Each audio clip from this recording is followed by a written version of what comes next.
Mr. Well, Acrylic touch. I got you welling blessed yawan.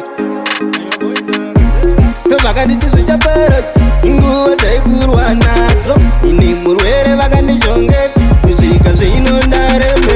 Iriko nguva yekudyara, the time to crack up what we plan.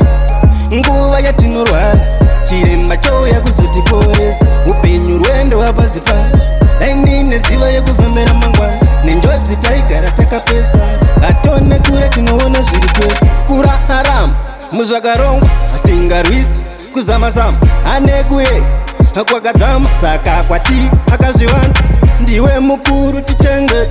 Pauchadzoka tifambire pamwe, munzira dzako tisarasiswe. Mukasashonga vekwedu hatisive. Iriko nguva yekudyara, the time to crack up what we plan.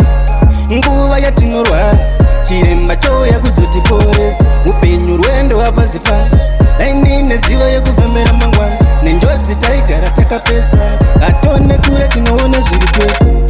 Vakanditi zvichapera nguva dzaikurwa nadzo, ini murwere vakandishongedza kusvika zvino ndareme.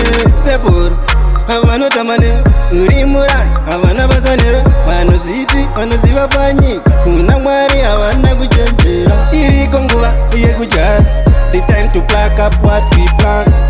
Nguva yatinorwara, chiremba chouya kuzotiporesa. Upenyu rwendo hwapasi pano, ndine ziva yekufambira mangwana. Nenjodzi taigara takapesa, hatone kure tinoona zviri kwedu. Kurarama muzvakarongwa hatingarwisa, kuzama-zama anekuye kwakadzama. Saka kwati akazviwanda, ndiwe mukuru tichengete.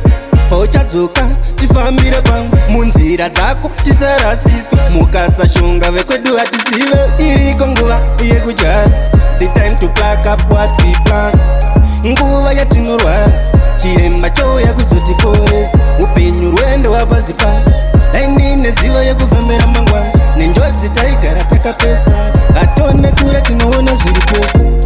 Vakanditi zvichapera nguva dzaikurwa nadzo, ini murwere vakandishongedza kusvika zvino ndareme. Sepuro vanotama newe, uri murani havana basa newe. Vanozviti vanoziva panyika, kuna Mwari havana kuchenjera. Iriko nguva yekudyara, the time to crack up what we plan. Nguva yatinorwara,